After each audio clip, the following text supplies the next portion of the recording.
Cultura é aquela mão invisível que empurra as pessoas para algum canto de uma forma muito, cara, natural e invisível. Você fala assim, cara, tá lá os valores, deixa sozinho. Se, tá todo mundo fazendo de acordo com os valores, a cultura tá mais encaixada. Agora, cada um tá indo para um lado, você errou em algum ponto na cultura também.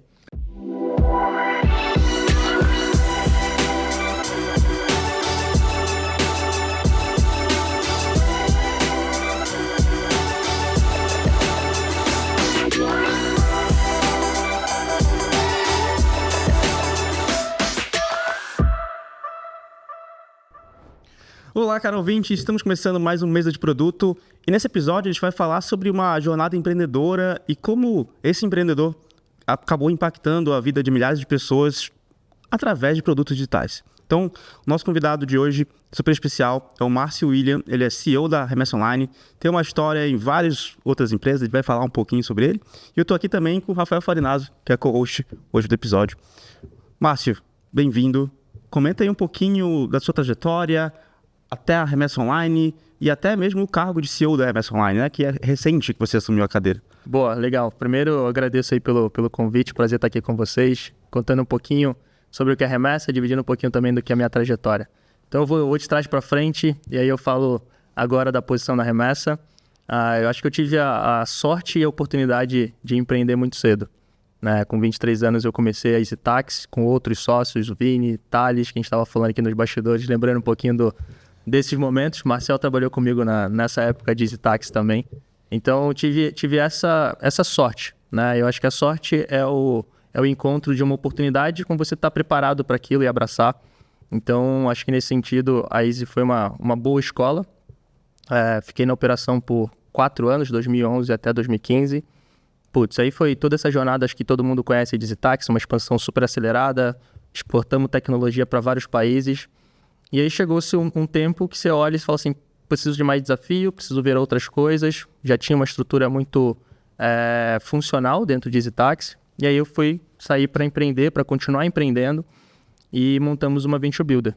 E aí através dessa Builder eu conheci os sócios iniciais do que veio a se tornar a Remessa Online, que era na verdade uma operação de papel moeda chamada Bicâmbio. Dentro dessa Builder com os outros sócios, a gente montou mais outros 2 marketplaces, Easy Carros e Singu. E 2 operações mais, hoje a gente chama de fintech, né? Uma operação de crédito, que hoje é a Finpass, passou também pela gente, e a Bicâmbio. E aí nessa trajetória de Bicâmbio, a gente começou com esse produto voltado para quem precisava comprar papel moeda na época. Então foi a primeira plataforma para facilitar todo esse trâmite. A gente aprendeu muito com esse produto durante um ano. Isso quando? 2017? Isso 2015.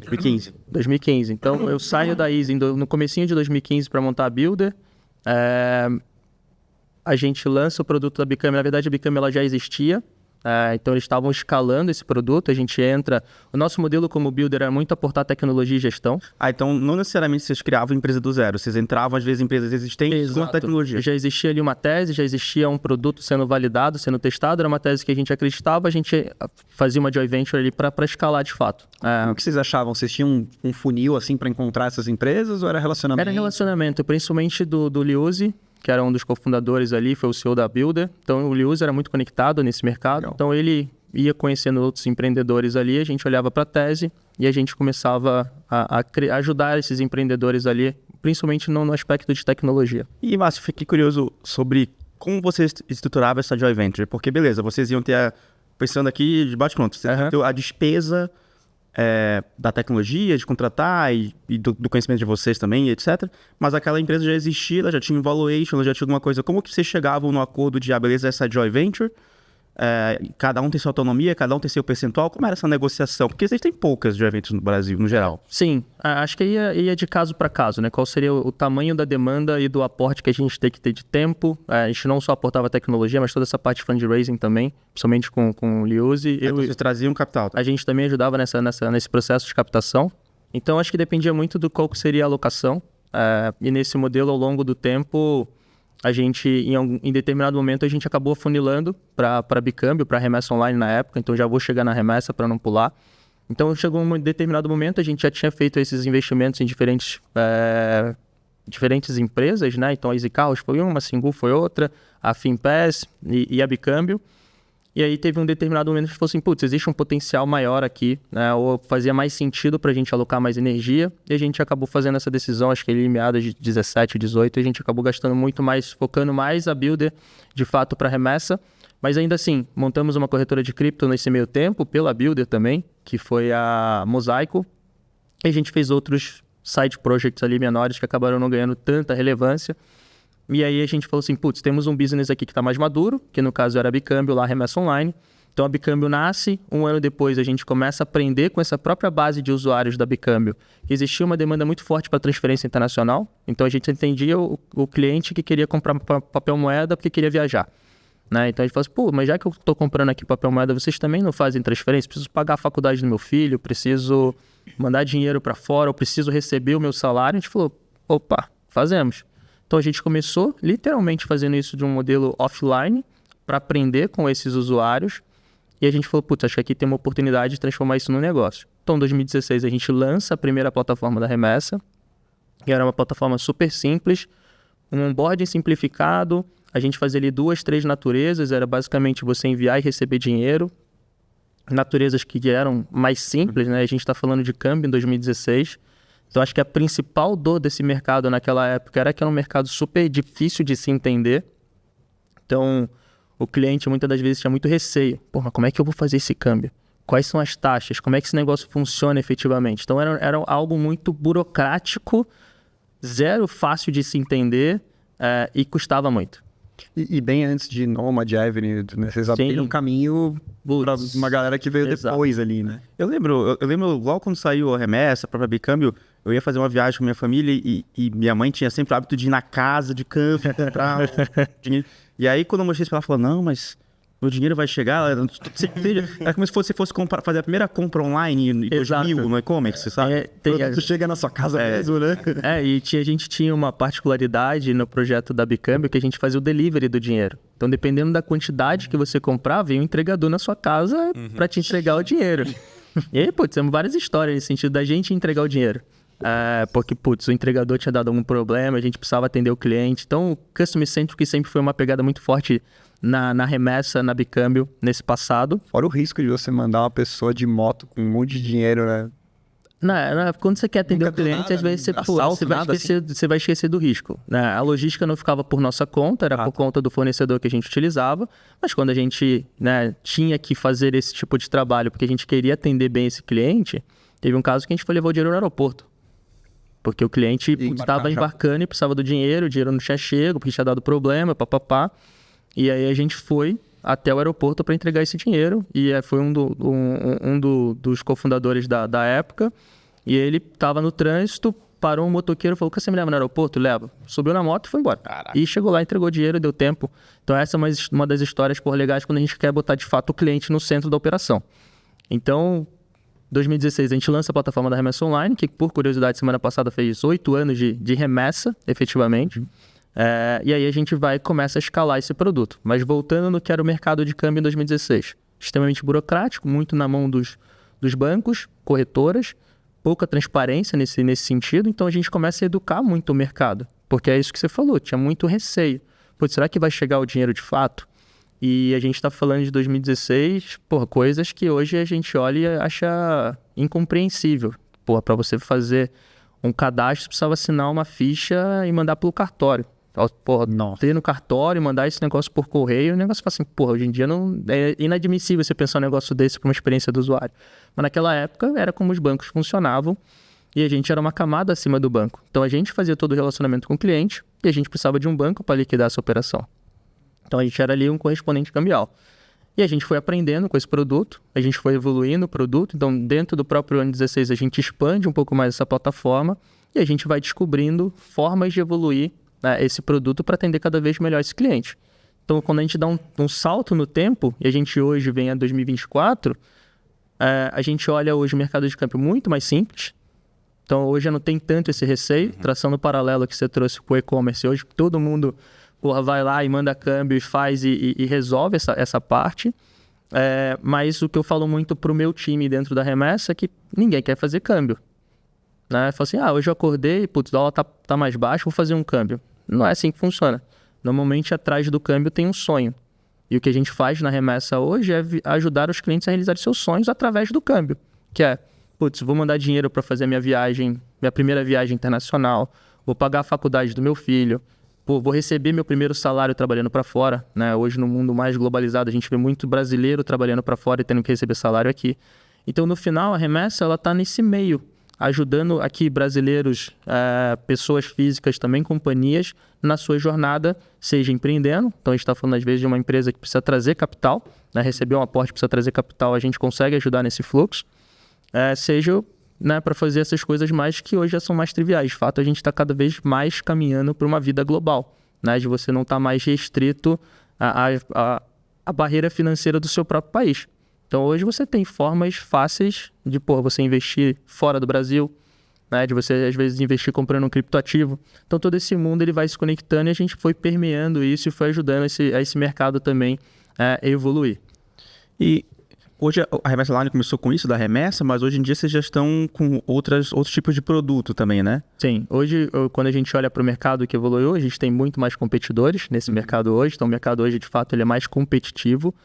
Mas acho que um dos grandes diferenciais da Remessa, além de toda essa parte de colocar o cliente no centro da operação efetivamente, a gente hoje faz qualquer tipo de natureza, né? Então eu tenho tanto o fluxo online, onde o cliente entra ali e consegue se resolver num produto digital, mas às vezes esse cliente precisa fazer uma operação estruturada, uma operação complexa, que ele vai ter que recorrer ao banco. Putz, ele também consegue fazer isso dentro da Remessa Online. Então ele não precisa ir ao banco ali, às vezes ter uma taxa muito mais elevada, uma burocracia maior, a gente também consegue fazer isso dentro de casa. Então, hoje, quando a gente olha para transferência internacional, quando a gente fala de câmbio, a gente consegue endereçar muito bem qualquer que seja o nível de complexidade, qualquer que seja o nível de operação para esse cliente, atendê-lo de uma maneira muito diferenciada. Legal. E Márcio, como foi a sua trajetória lá na Remessa? Porque teve essa Builder, aí surgiu a Bicâmbio, mas teve esse gap aí de 2016 para 2024. Você passou, imagino, por várias funções ali, até o cargo de CEO. Como foi essa evolução? Legal. Acho que como todo cofundador, né, eu acho que você tem um papel que ele é volátil dentro da companhia, né? Você precisa fazer aquilo que é necessário, principalmente no começo da operação. E eu acho que conforme a empresa vai ganhando maturidade, vai evoluindo, o seu papel também vai sendo mais definido. Então, eu sempre orbitei dentro desse mundo de engenharia e produto. Sempre foi onde eu tive mais atuação, efetivamente. Então, eu começo dentro da Bicâmbio Remessa num papel de CTO, em algum momento ali mais próximo de produto, às vezes mais focado dentro de tecnologia. Quando a gente tem um ponto importante na nossa história como Remessa, a gente foi adquirido pelo Group Banks, então hoje a Remessa faz parte do Group Banks. Então, nesse momento, existe uma transição também do meu papel, assumindo de fato aí formalmente a cadeira tanto de produto quanto de tecnologia. E, recentemente, assumindo a cadeira de CEO da companhia. Então, acho que tem uma evolução natural dentro desse processo. A gente vê esse movimento de empreendedores de tecnologia ascendendo para a cadeira, né, de CEO. O próprio Banks é um caso desse, né? O João Del Valle, que era o CTO, assumiu também a cadeira de CEO tempos atrás, né? A gente acha que tem outros exemplos aqui no Brasil e no mundo.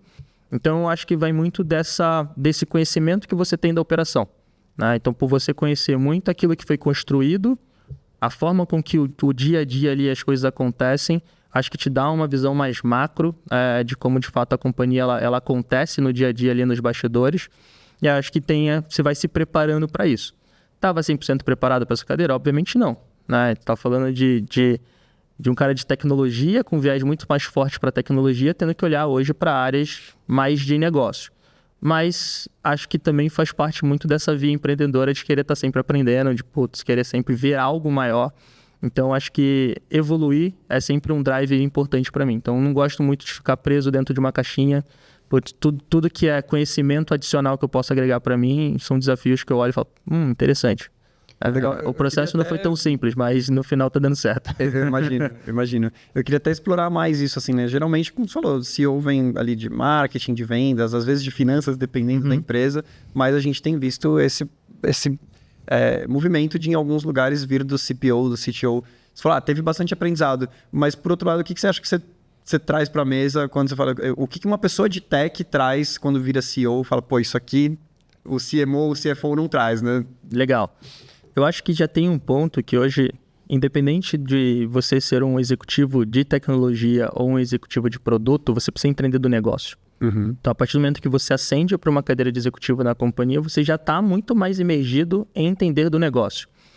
Então, como alguém de tecnologia, eu acho que você aporta muito essa velocidade de tomada de decisão, porque você conhece muito como as coisas funcionam ali por debaixo dos panos. E eu acho que também é uma forma diferente, um ângulo diferente para você provocar os outros executivos. Né? Como tecnologia, normalmente você é o único cara mais técnico da mesa, falando com muita gente de negócio. Então, o CMO é uma formação de negócios, o CHRO tem alguma coisa ali de negócio, o CFO é um cara muito financeiro, o próprio CEO vende normalmente uma formação mais financeira. Então, você já está num contexto onde você precisa abstrair muito o técnico nessas conversas a nível executivo para que você consiga se fazer entendido. Então, eu acho que você aporta um pouco dessa simplicidade, capacidade de abstração, eu acho que é algo importante quando você vai explicar o negócio e quando você vai direcionar a companhia. Então, acho que esse poder de abstração, que é natural, talvez muito para a gente de produto e tecnologia, eu acho que é algo que quando você traz para a mesa, talvez não são todas as cadeiras que conseguem fazer isso de uma forma tão bem quanto a gente. Inclusive, eu reparo, conforme a pessoa, seja de engenharia ou de produto, vai ficando mais senior, ela, em tese, vai ficando melhor nisso. Senão, ela bate num teto. Exato. Né? Então, faz muito sentido.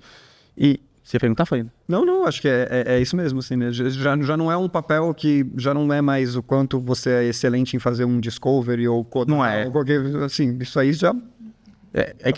Quase beira uma soft skill já conseguir fazer essa abstração. Os papéis de C-Level, eu tenho visto, assim, eles têm muita coisa em comum um com o outro, né? Assim, o CMO, o CFO, claro que tem a especialidade de finanças, de marketing, de tech, mas quando chega nas discussões ali, realmente tem poucas diferenças no sentido do que está conduzindo aquela conversa, do que está conduzindo aquele relacionamento. O que impacta é o background, aí a diferença vem nesse background. É o que você traz da sua disciplina, né, aportando para o negócio. E Márcio, você falou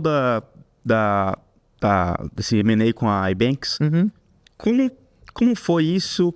E conta um pouquinho de como é a sinergia de vocês, porque eu não sei, acho que a iBanks tem mais outras empresas no grupo, ou são só vocês? Tem outras empresas no grupo. Conta um pouco dessa sinergia, porque a gente também aqui na PM3, mesma coisa, M&A, a gente também atua separado, marcas separadas. Mantiveram a marca, né? Não virou uma feature do iBanks, né? Mantiveram a marca. No nosso caso, inclusive, cultura separada. Enfim, queria te ouvir um pouco mais como foi esse combinado e como é que vocês atuam em conjunto. Não, legal. Acho que primeiro a gente tem sorte de ter bons sócios do outro lado da mesa. Acho que isso facilita muito essas conversas.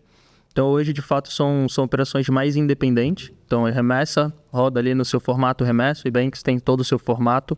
O iBanks não tinha como funcionalidade câmbio, não possuía nada que concorresse, né, com vocês. Eles são mais para o modelo enterprise. Então, a gente é um modelo mais de varejo de atacar o cliente final, apesar dos dois fazerem câmbio de alguma forma, mas talvez por ângulos diferentes. Sim. O iBanks com grandes contas, Sony... Spotify aqui no Brasil e outras grandes contas ao redor do mundo.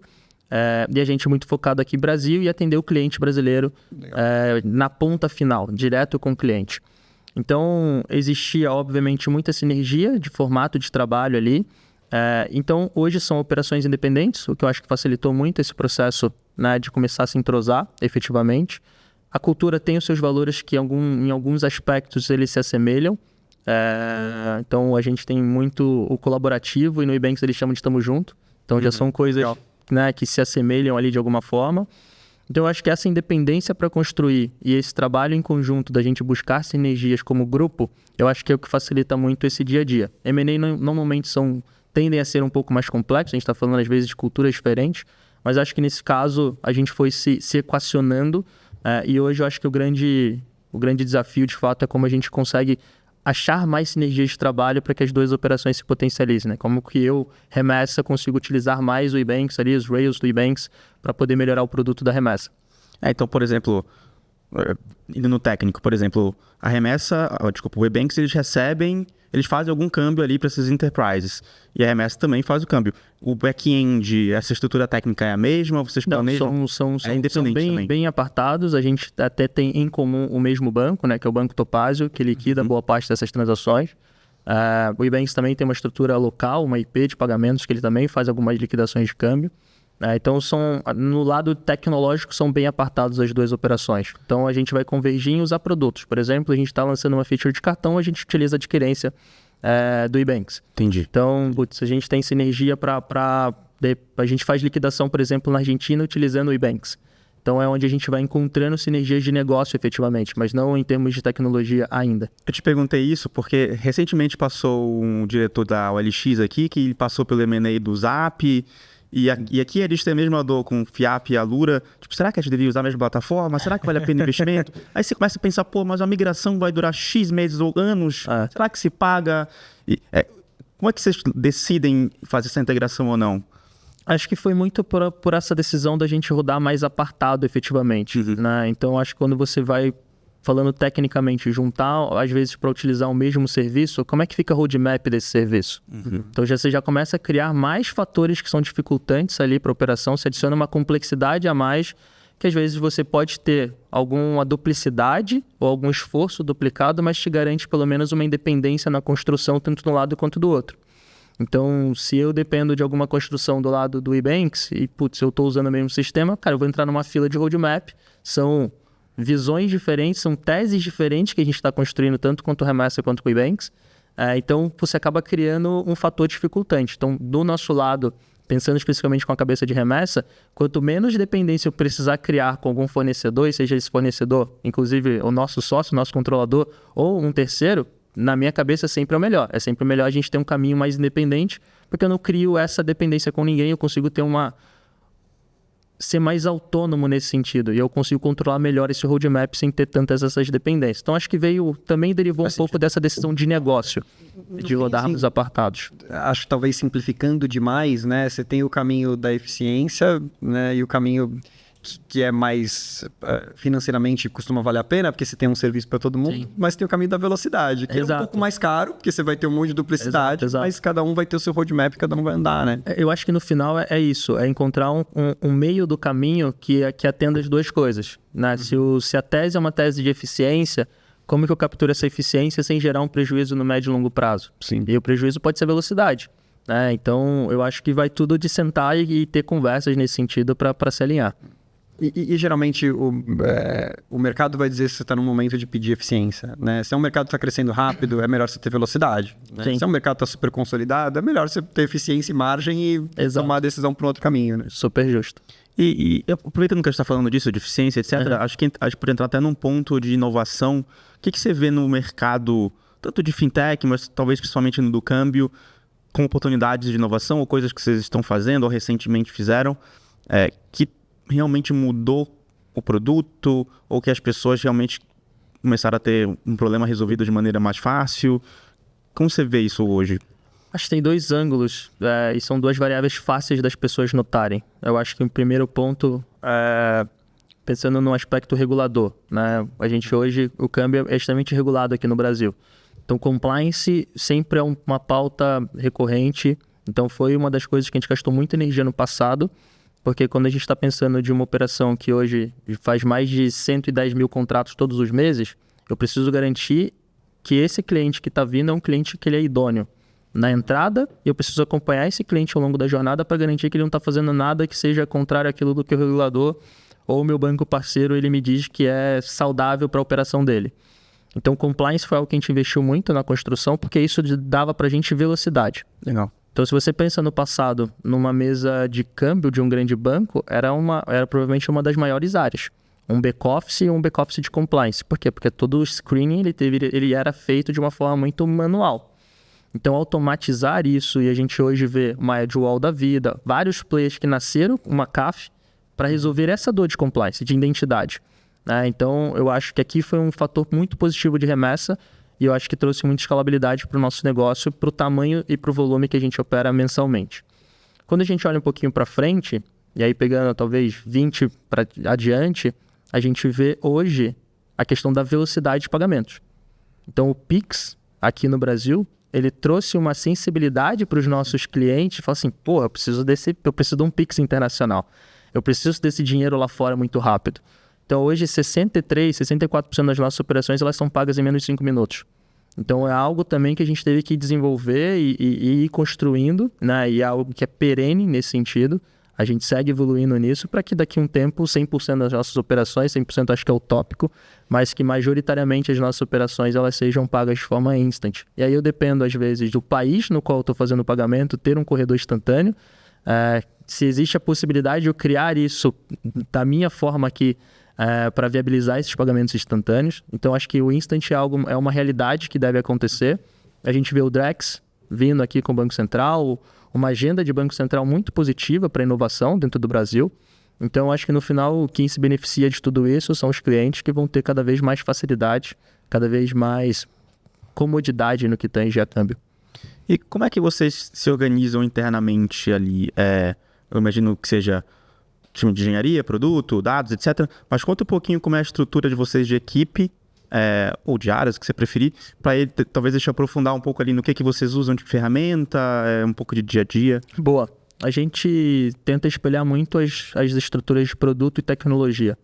Dentro da Remessa, a gente acredita que ter essas estruturas espelhadas, sempre tem o pares, acelera muito o processo de tomada de decisão. Espelhado é tipo, sempre tem um PM e tem um tech lead. Eu tenho um GPM, eu vou ter um manager de engenharia. Porque as tomadas de decisões acontecem dentro dessas próprias estruturas ali. A gente não precisa estar todo o tempo escalando essas decisões. Então, o time ali tem capacidade de entender para onde geralmente eu quero ir e como eu vou ir. Ou é um trio? Tem design, tem dados, um quarteto, sei lá. Aí a gente tem sempre o design alocado dentro dos times. E a gente tem as áreas de data science e as áreas de dados ali, mas de uma forma consolidada, aportando conhecimento para todo mundo. Então, eles são demandados. Não estão dentro dos squads. Dentro dos squads. Então, é uma área ali que a gente classifica como uma área de sustentação. Né? Então, eu vou ter um SRE ali dentro como um time, eu vou ter Data Engineering como um time, a parte toda de BI como um time, e os times vão demandar para essa área, eles vão trabalhando ali. Então, é como a gente hoje se organiza para rodar dentro da Remessa. Já rodamos no modelo de ter essas pessoas dentro do time. Eu acho que cada momento da companhia vai guiando um pouco a estrutura.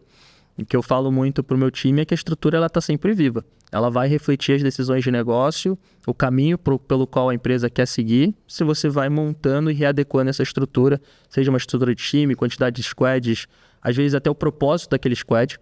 Então, a gente não tem tanto receio de mexer nessas estruturas. Às vezes, os times sentem um pouco dessas mudanças e é natural que isso aconteça. Acontece aqui também, Exato. Aconteceu em todo lugar por onde eu passei. Mas o que a gente busca sempre é ser transparente com os times, do porquê que a gente está tomando aquela decisão, qual é o racional por detrás, o que guia um pouco essa tomada de decisão, para que os times também possam entender. Eu falo muito que a gente tem que tratar as pessoas como adultas. Então, pessoal, estamos tomando essa decisão de negócio por conta disso, a gente busca com esses movimentos atingir isso. Se vocês veem riscos, tragam para a mesa, porque a gente também é aberto aqui a mudar o plano. Então, é que tem os riscos que ninguém traz, assim, né? Por exemplo, vou te dar um exemplo. Um risco, claro, que todo mundo sabe, que dá pra falar, tem uma curva de aprendizado, né? Você tá indo para um novo squad, tem uma curva de aprendizado. Mas às vezes tem um risco que é uma pauta implícita, que é assim, e a minha carreira? Eu tava construindo uma coisa aqui, agora eu vou demorar para gerar impacto, vou demorar para ter aumento, vou demorar para ser promovido, né? E esse risco, eu nunca vi alguém trazer para mim e falar, não, você tá mudando de squad, mas isso vai adiar minha promoção, vai adiar meu aumento, né? Sim. É um pouco complicado, né? Não, acho que, de fato, tem coisas que ficam no subconsciente coletivo ali. E acho que é papel do gestor extrair, né? Através de one-on-one, através das conversas. A gente busca muito isso dentro da Remessa, de ser transparente.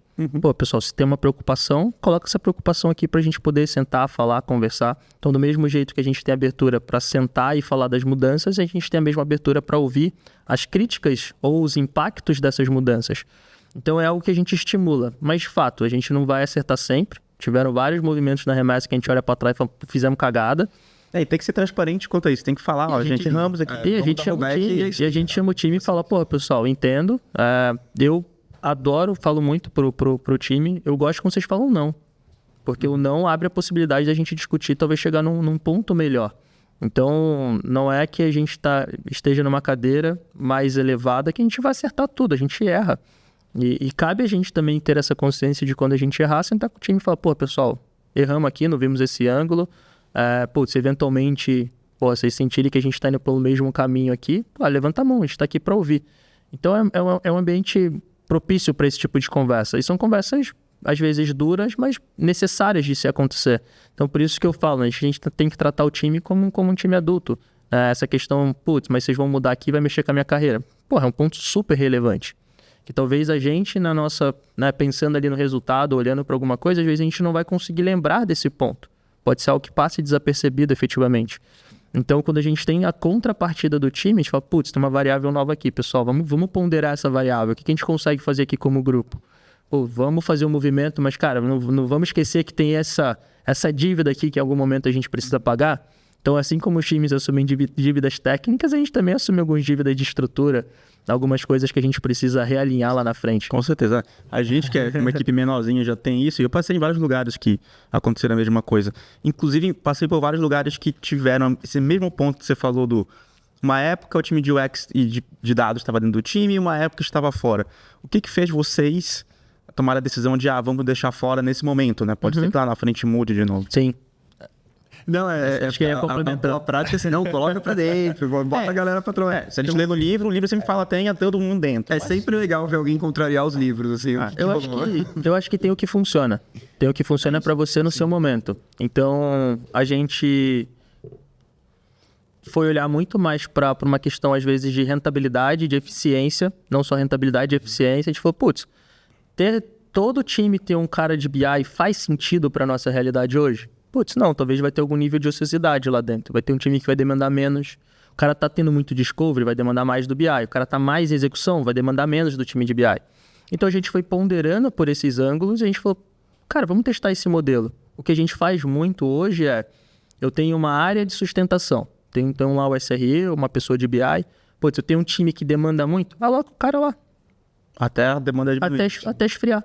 Deixa um cara 100% dedicado. Não vamos vamos criar uma esteira para atender esse time que hoje tem uma demanda muito alta e a gente tem outros times que não estão demandando tanto.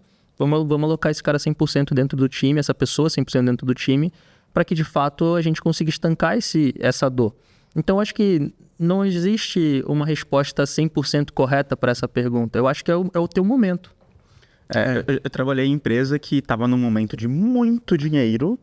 E eu cheguei a ter 3 BIs no time. Que beleza. Não precisava. Eu tinha que inventar trabalho pros caras. É o contrário. Você gera uma pressão desnecessária. Porque você se desfocou do seu trabalho principal, que era pensar no produto. Você fala assim, cara, eu tenho 3 pessoas de BI. Eu não posso deixar esse cara ocioso. É isso. Então, você vai criando uma disfunção também. Então, eu acho que esse é o ponto. Acho que tem o ponto ótimo. Às vezes tem a realidade. E a realidade, às vezes, vai te levar para um ponto não tão ótimo que você vai ter que se adaptar para aquilo. Então, eu acredito muito nisso. Eu não acredito que tenha uma receita de bolo que funciona para todo mundo. Eu acho que cada companhia, cada momento da empresa vai te pedir uma estrutura, vai te demandar algo. E você precisa ter a flexibilidade de conseguir ir moldando a tua estrutura para aquele momento. Pô, estamos no momento de escalar muito. Precisamos aumentar time pra caramba. Beleza, como é que a gente faz esse momento acontecer? Pô, estamos num momento de companhia que, precisamos pensar um pouco mais na rentabilidade, a gente não vai investir tanto em novos produtos esse ano ou ano que vem. Como é que a gente conecta todas essas teses para que, de fato, você tenha uma estrutura que consiga te acompanhar? Também não fique naquele efeito sanfona, contrata pra caramba, para depois você ter que demitir, porque é ruim. Sim. É ruim para a empresa, é ruim para os colaboradores, para os funcionários.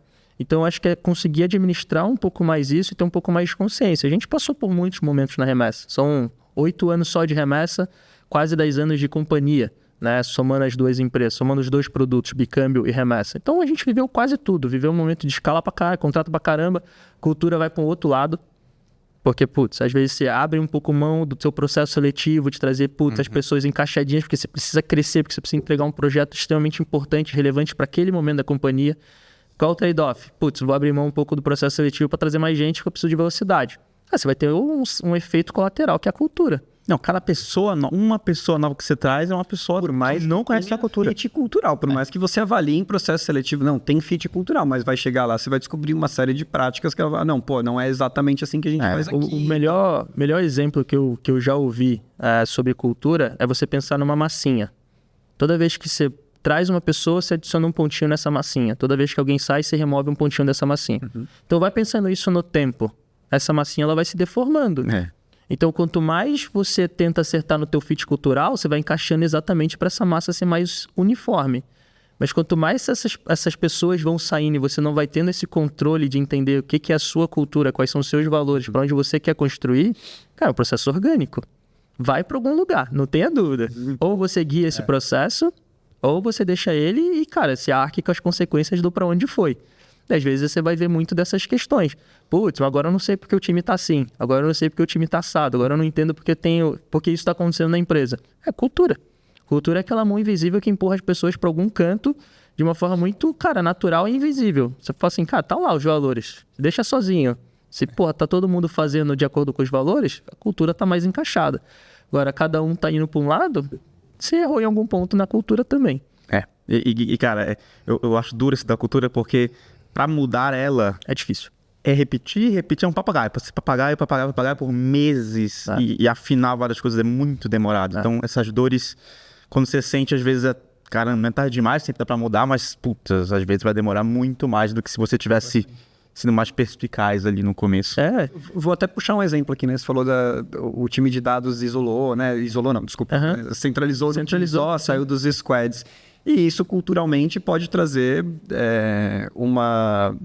uma prática, né, dos squads demandarem para dados e dados virar pouco propositivo.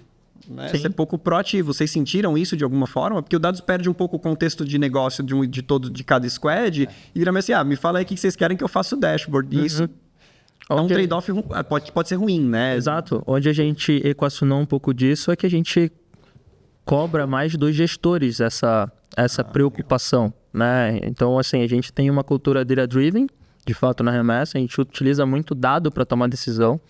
Acho que quando você senta numa mesa para discutir opinião, é a minha opinião contra a sua opinião, e é uma conversa que eu acho que muitas das vezes você não consegue chegar você não consegue ser conclusivo nela.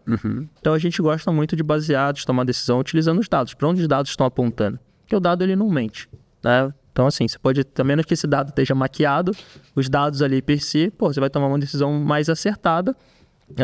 Então o que a gente hoje cobra muito na Remessa é isso, que os gestores também consigam guiar muito esses pedidos para o time. Né? Então a gente trabalha muito num conceito dentro da Remessa de ser self-service. Então, tudo que é KPI, tudo que é indicadores importantes de saúde da empresa, todo mundo tem acesso. Então todo mundo sabe onde está ali, você consegue olhar, então você tem os números.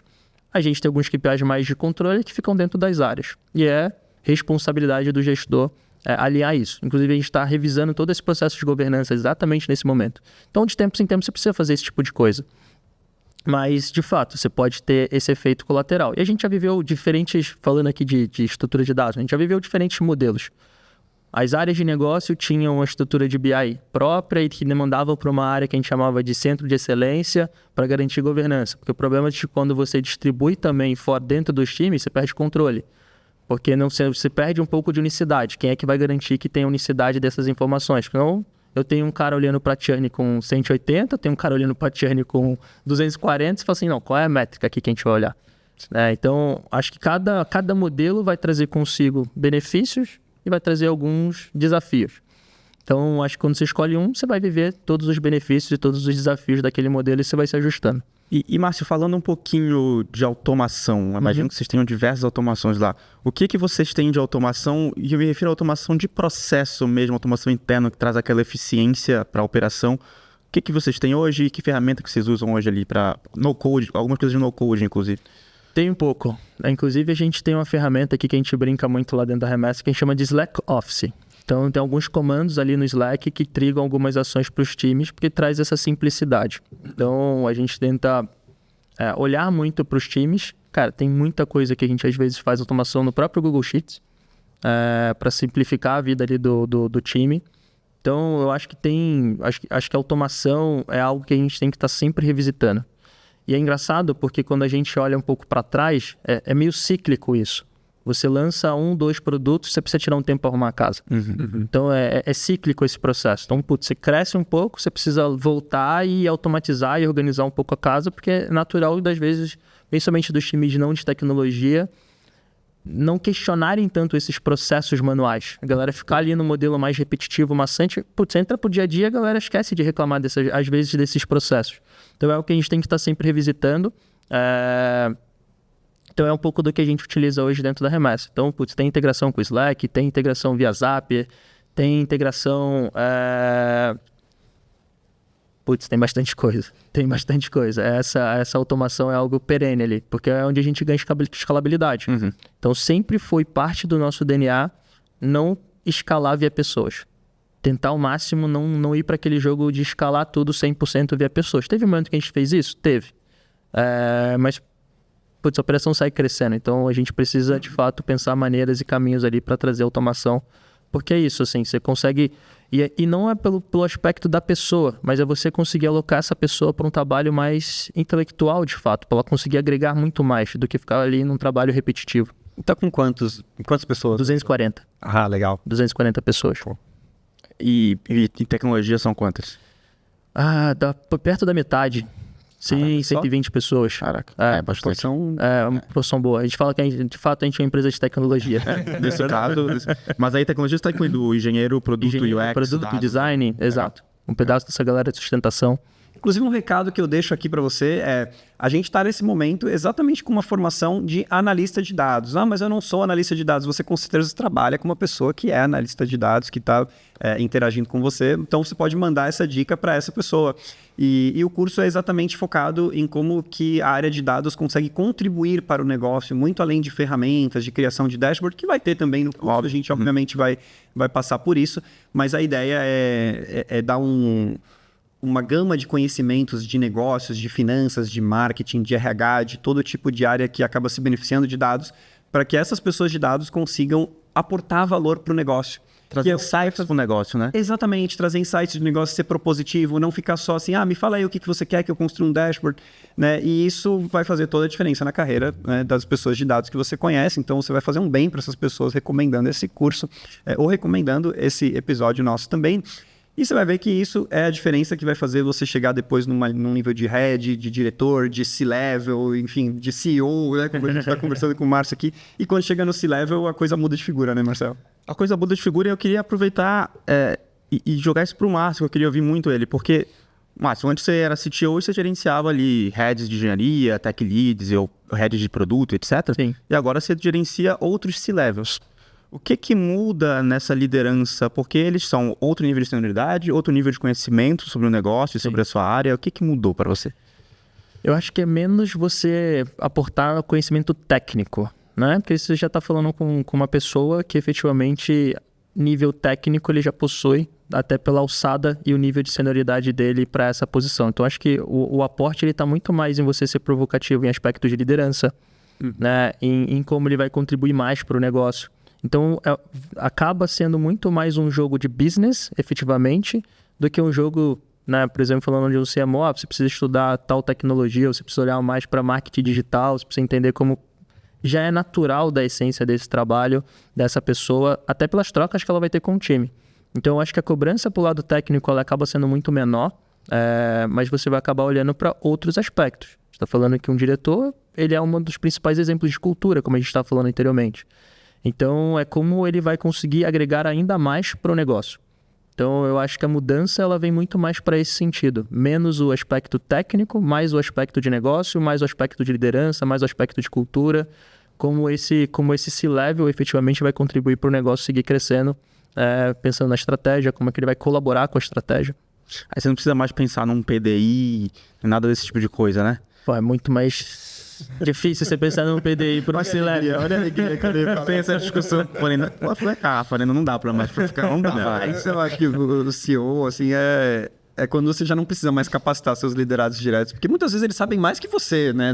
Espera-se isso, inclusive. O CFO vai saber mais que você de finanças, o CMO vai saber mais de marketing que você, né? Mas eu acho que PDI, de fato, talvez seja too much, mas não impede de você ter trocas para feedbacks. Eu acho que feedbacks para qualquer posição é extremamente importante. E vice-versa, né? Eles também dão. Total. Então, acho que vai muito daquilo que a gente estava falando também de cultura, né? Você tem uma cultura aberta para que você dê feedbacks.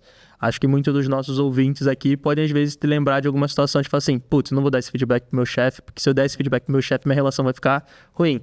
É ruim, né? Você tem ali uma pessoa que dificilmente vai conseguir enxergar os seus pontos cegos num caminho desse. Sim, com certeza. Então, uma gestão mais servidora nesse sentido, aberta, putz, no final quem se beneficia também é o gestor.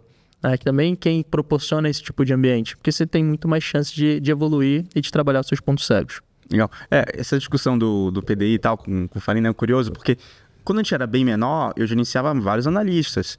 Putz, eu fazia com eles, fazia um check-in mensal, aí eles faziam ciclo de feedback, tudo organizadinho. Cara, a gente foi crescendo, não consigo mais ter tempo.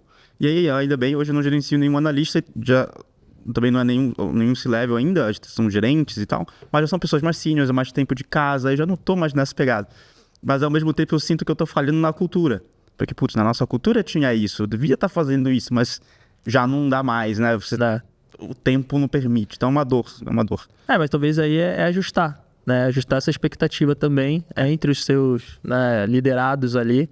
A gente, por exemplo, na Remessa, a gente faz 2 ciclos por ano de feedback, de trocas, então assim, imagina, né, eu não participar do ciclo para dar um feedback para um C-level, porque, putz, eu não tinha tempo. Qual é a mensagem que eu passo em termos de cultura quando esse tipo de coisa acontece? O ciclo participa, pelo menos. Você recebe feedback também, Recebo. Dos seus liderados diretos, não? Dos meus liderados diretos. Então, é quase um 360 que a gente faz 2 vezes por ano. Então, você tem algumas pessoas, inclusive, fora do teu ciclo que te avalia, né? Então, você tem pares liderados e, às vezes, alguns indiretos, que a gente chama, que participam do teu ciclo, a gente troca feedback 2 vezes por ano. E a partir desse insumo, a galera monta os seus PDIs. Legal. E você, né, entende ali quais são os aspectos que você precisa trabalhar. Por exemplo, né, pegando só gancho aqui do Marcel, não necessariamente só para exemplificar. Putz, não tenho tempo, não consigo ter tempo com meus liderados, né, não consigo ter agenda com eles, estou sempre correndo. Vai aparecendo feedback que, putz, eu não estou organizado, minha agenda não está organizada para que eu tenha tempo de ter essas conversas com o time. Se é algo relevante para a companhia, por aquilo que a gente está pensando em construir, você vai trabalhar isso para o próximo ciclo. Putz, não, cara, talvez não vai, putz, a gente tá no momento de crescer a companhia, talvez isso aqui eu quero abrir mão. É o trade-off que você vai ter que fazer. Acho que o importante é você olhar para o problema e não fugir dele, não fingir que ele não existe. E aí você define o plano. Pessoal, próximo ciclo a gente não vai ter isso, a gente não vai fazer aquilo por conta disso. Beleza, acho que o combinado não sai caro. É verdade. Você estava falando, eu pensei em outra pergunta para te fazer, que é quem que te desenvolve, né? Porque, teoricamente, chegou num nível também que você não precisa de alguém ali te falando, não, vai por aqui, vai por ali. PDI, mas que faz o teu PDI. Eu imagino que você não tem um PDI, mas assim, a coisa mais comum do mundo é CEO buscar mentoria, né? Sim. Buscar isso em algum lugar. Tem alguém hoje dentro ou da Ebanks ou da própria Remessa que te ajuda nesse desenvolvimento ou não? Cara, você se vira com o seu PDI ali? Eu tenho trocas regulares com o CEO do Ebanks, o João Del Valle. Isso não é um propósito diretamente de desenvolvimento, mas você acaba absorvendo muito ali nessas trocas. O antigo CEO, a gente definiu um tempo de remessa para minha transição, que ele me acompanhou durante esse tempo, então a gente teve também esse cuidado.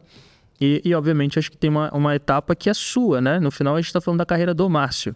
Então, sim, quem é o principal beneficiário dessa carreira do Márcio? Sou eu. Então, quais são os aspectos que eu preciso me desenvolver? Eu preciso me desenvolver em comunicação? Eu não vou esperar alguém ir lá e falar, Márcio, precisa se desenvolver em comunicação. Então, cara, você vai. Quem é um bom comunicador que eu posso trocar uma ideia, que eu posso buscar uma mentoria, que de repente eu vou fazer um curso, um treinamento. Então, eu acho que também tem muito disso, né? Eu brinco, a gente fala muito na Remessa e isso em todos os níveis. Ninguém na Remessa é responsável pela sua carreira. A gente está aqui para te ajudar, a gente está aqui para te dar desafio, para te auxiliar, para montar o PDI quando necessário, para que você tenha uma ferramenta. Mas quem é dono da sua carreira é você. Não tem como eu, como Remessa, saber se o Marcel quer sair de Data Engineer para Data Science. O Marcel sabe, eu não.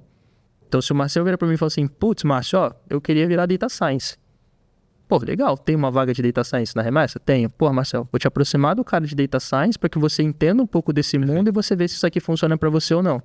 Então, tudo volta para o começo da nossa conversa. Pô, é trocar, é falar. Então, se você não expressa aquilo que você quer, dificilmente alguém, tem uma bolinha de cristal que vai olhar para sua cabeça assim, esse cara tem cara de Data Science. Putz, esse cara aqui é um cara de tech, mas putz, eu vejo o potencial dele para produto. Às vezes você pode gerar esse insight pelo nível de proximidade que você tem da pessoa. A gente já fez movimentos assim na Remessa. Pegar um cara que era de operação e falar assim, você tem potencial para produto, você não quer tentar? Quero. Pô, deu super certo. Mas, de novo, a pessoa precisa querer, a pessoa precisa falar efetivamente. Então, acho que é um pouco disso, assim, mas voltando para a pergunta, cara, você se desenvolve, né? Eu acho que quanto mais alto, quanto maior é o seu cargo, menos você vai ter esse tipo de suporte da empresa. Porque, cara, não dá pra você mais esperar isso. Você é o cara que resolve o problema. É aquela velha frase, quanto mais senior, mais solitário Assim, os exato. outros C-level já não dá pra esperar isso do CEO. Exato. Mas sabe o que eu acho muito louco? Quando eu vejo a pessoa desde analista júnior já com essa mentalidade. De assim, por exemplo, se falar, eu preciso melhorar a comunicação, eu vou buscar mentoria com alguém que é bom nisso antes de alguém chegar para me dar esse feedback. Quando você vê o analista, já vi alguns, assim, analista júnior pleno, já com essa mentalidade, você sabe que essa pessoa vai longe. Vai. Você sabe que vai. E talvez vai mais rápido. É.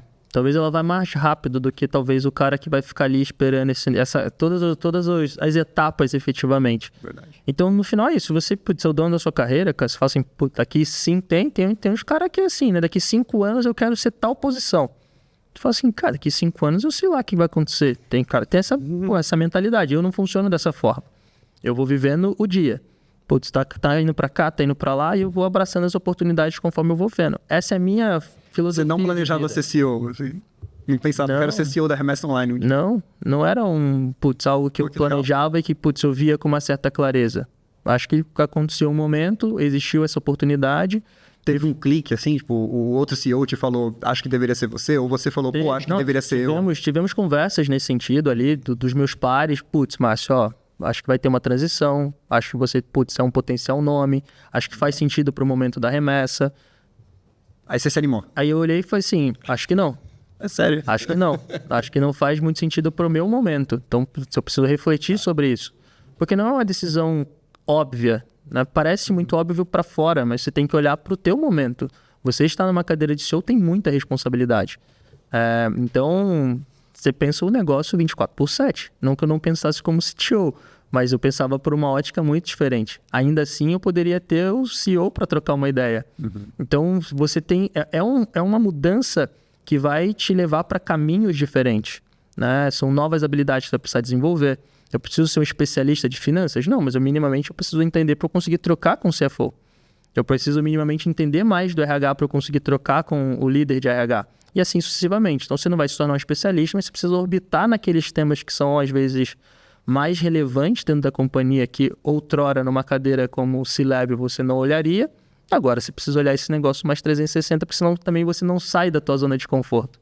Você vai ficar aquele pezinho lá em tecnologia ou em produto e você não vai assumir efetivamente a cadeira ali e aquilo que é esperado de você.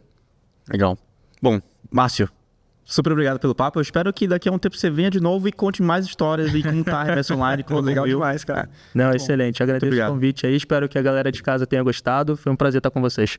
Valeu. Pessoal, para você que ficou aqui até o final, se você estiver no Spotify, dá aquelas 5 estrelinhas. No YouTube, o óbvio like no vídeo, assinar o canal e compartilhe com outros amigos que estão numa jornada empreendedora, estão pensando em empreender ou, enfim, estão passando aí numa jornada intraempreendedora em alguma empresa que está escalando. Acho que esse episódio tem enormes ensinamentos, né? Muitos ensinamentos aqui.